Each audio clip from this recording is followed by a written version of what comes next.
Assalamualaikum warahmatullahi wabarakatuh. Perkenalkan, kami dari kelompok 5, kelas TPB Pengantar Metode Statistik KJ dengan dosen pengampu Bapak Syalam Wiradinata akan mempresentasikan hasil tugas besar kami yang berjudul Pengaruh Jumlah Pelajaran dan Jam Belajar saat Pandemi Virus Corona terhadap Nilai Ujian Matematika.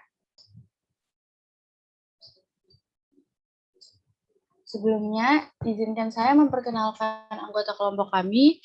Yang pertama ada Andi Ardian Dharma Al-Munawar NIM 0806, Dika Amalia Graheni NIM 0822, Novita Sandra Nur Saputri NIM 0865, Romlah NIM 0876, Rusdiana NIM 0878, dan saya sendiri Salva Fernisha NIM 0880. Yang pertama ada pendahuluan, yaitu latar belakang. Penyebab variasinya kemampuan tanggung jawab belajar matematika adalah ketika siswa diberikan materi oleh guru tidak memperhatikan dengan sungguh-sungguh. Penyebab yang lainnya bersumber dari media pembelajaran yang kurang mendukung, kurangnya peralatan yang dapat menunjang proses belajar mengajar untuk menghambat dalam penyampaian materi, dan itu berdampak bagi kemampuan siswa dalam menerima materi yang diberikan. Akar penyebab terakhir dari bervariasinya kemampuan tanggung jawab belajar matematika yaitu bersumber dari keadaan lingkungan di mana sekarang terjadi virus corona yang membuat para siswa belajar dari rumah. Kejadian munculnya pandemi virus corona atau COVID-19 mampu melumpuhkan aktivitas semua kalangan masyarakat yang dilakukan di luar rumah.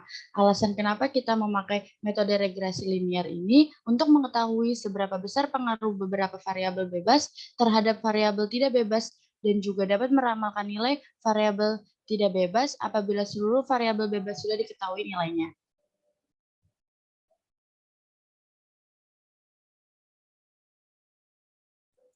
Baik, selanjutnya ada rumusan masalah. Yang pertama, bagaimana statistika deskriptif dari data hasil pengamatan nilai matematika. Yang kedua, bagaimana analisis korelasi antar jumlah pelajaran, nilai sebelum pandemi, dan waktu belajar terhadap nilai matematika. Yang ketiga, bagaimana model regresi linear berganda melalui pendekatan matriks dari nilai kelima variabel korespondensi. Yang keempat, variabel independen apa saja yang berpengaruh signifikan terhadap variabel respon. Dan yang terakhir, bagaimana pengujian asumsi residual IIDN. Selanjutnya, ada tujuan. Tujuan yang pertama, untuk mengetahui statistika deskriptif dari pengamatan nilai matematika. Yang kedua, untuk mengetahui analisis korelasi antar jumlah pelajaran, nilai sebelum pandemi, dan waktu belajar terhadap nilai matematika. Yang ketiga, untuk mengetahui pengujian asumsi residensi IIDN. Yang keempat, untuk mengetahui model regresi linear berganda melalui pendekatan matriks dari kelima variabel korespondensi. Dan yang terakhir, untuk mengetahui variabel independen apa saja yang berpengaruh signifikan terhadap variabel respon. Selanjutnya akan dijelaskan oleh rekan saya. Manfaat yang diambil dari penelitian yang penulis didapatkan yaitu mengetahui bagaimana pandemi corona, jumlah pelajaran, dan waktu yang dihabiskan untuk belajar bisa membuat nilai matematika menjadi berbeda. Selanjutnya ada tinjauan pustaka. Di sini kita menggunakan dua jenis analisis. Yang pertama adalah analisis deskriptif. Yang pertama kita mencari rata-ratanya. Kedua, maksimum minimum, varians data, sampel dan populasi. Yang keempat, standar deviasi. Selanjutnya ada analisis korelasi yang langkah-langkahnya. Yang pertama, menentukan hipotesis, menentukan A, menentukan daerah krisis, 4, statistik uji. Dan jenis-jenisnya, analisis regresi linear berganda, peramalan dengan regresi linear berganda, uji parameter, dan uji asumsi IIDN. Baik, selanjutnya ada analisis data. Analisis data. Jadi di sini datanya, sumber dari datanya yaitu data yang digunakan pada penelitian ini dapat dari data survei primer menggunakan Google Form. Nah, yang kedua ada variabel penelitian. Di sini nilai Y-nya sama dengan nilai rata-rata ujian matematika sebelum pandemi. X1-nya sama dengan jumlah pelajaran, X2-nya waktu belajar, X3-nya nilai rata-rata ujian matematika sebelum pandemi. Selanjutnya ada langkah-langkah analisis.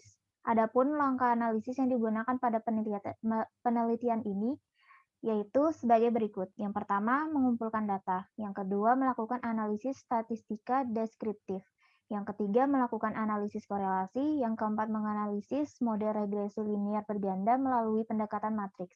Melakukan pengujian terhadap parameter regresi linear berganda dengan metode uji serentak dan uji parsial. Dan yang keenam, melakukan pengujian asumsi residual IIDN. Yang ketujuh, melakukan interpretasi data. Dan yang terakhir, menarik kesimpulan.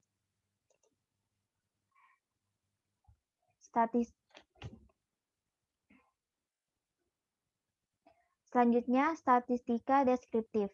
Di sini ada tabel yang berisikan variabel rata-rata, standar deviasi, variansi, maksimum, dan nilai minimum.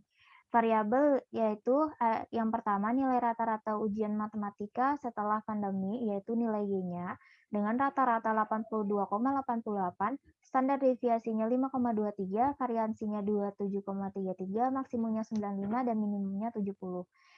Selanjutnya, jumlah pelajaran atau nilai X, rata-ratanya 11,98, standar deviasinya 3,03, variansinya 9,18, maksimumnya 14, minimumnya 5.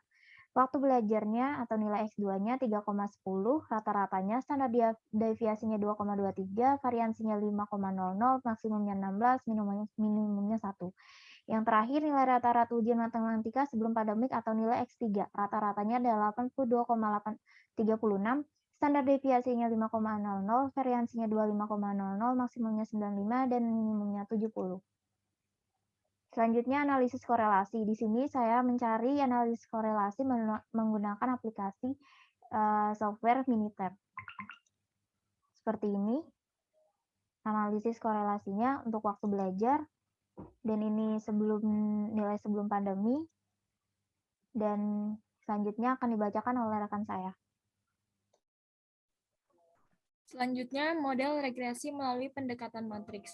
Jadi di sini ada tabel hasil analisis regresi menggunakan pendekatan matriks. Yang pertama, B0-nya didapatkan 54,4, B1-nya didapatkan 0,271, B2-nya didapatkan min 0,326, dan B3-nya didapatkan 0,320. Next. Ini ada uji serentak, source-nya, regression-nya, DF-nya didapatkan 3, SS didapatkan 162,96, MS-nya didapatkan 54,32, F-nya didapatkan 2,10, dan P-nya didapatkan 0,111. Dan residual error-nya didapatkan DF 57, SS didapatkan 1476,98, MS-nya didapatkan 25,91, dan total dari regression dan residual error-nya adalah 60, SS-nya 1081,10, MS-nya 1639,93. Ini yang B ada uji parsial, di mana prediktornya B0 adalah konstanta, T 4,29, T tabel 2,03224, dan p-value-nya 0,000, dan B1 di sini disebut juga jumlah pelajaran, T-nya didapatkan 1,18, T tabelnya didapatkan 2,03224, dan P-value-nya didapatkan 0,244. B2-nya disebut juga jumlah jam belajar, didapatkan T-1,10, T tabel didapatkan 2,03224, dan P-value-nya didapatkan 0,274. B3-nya disebut juga nilai matematika sebelum pandemi, di mana T-nya didapatkan 2,29, T tabelnya didapatkan 2,03224, dan P-value-nya didapatkan 0,026.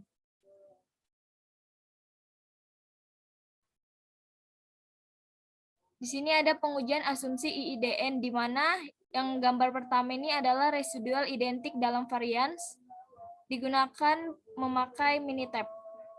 Yang kedua, di mana residual independen, berikut adalah gambar dari residual independen.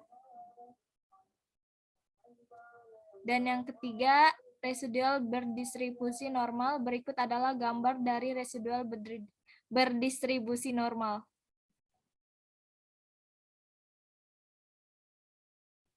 Kemudian ada kesimpulan dan saran. Untuk bagian kesimpulan, hasil pengamatan rata-rata nilai sesudah pandemi secara keseluruhan adalah 82,883. Rata-rata jumlah pelajaran adalah 11,98360656. Kemudian rata-rata nilai sesudah pandemi adalah 82,360657574. Untuk variabel Y dengan X2 berhubungan linier berbanding lurus dengan nilai kolerasinya yaitu negatif 0,115314,179 dan antara variabel Y dengan X3 berhubungan linier yang berbanding lurus juga yaitu dengan nilai kolerasi sebesar 0,24720618. Untuk model regresi yang diperoleh yaitu Y 54,4 ditambah 0,271, X1 dikurang 0,326, X2 ditambah 0,320, X3. Pada uji serentak, hasil yang didapatkan pada hasil keseluruhan adalah gagal tolak. Dan pada uji parsial dapat disimpulkan bahwa variabel yang berpengaruh pada variabel respon adalah nilai matematika sebelum pandemi. Untuk sarannya, sebaiknya para siswa dan mahasiswa yang mengikuti survei menambah jam pelajaran sehingga bisa memaksimalkan lagi nilai yang didapatkan atau membuat pola pembelajaran yang baru agar tidak membosankan. Selain itu, sebaiknya bidang kurikulum mengurangi beberapa mata pelajaran yang tidak terlalu penting agar siswa tidak merasa terbebani.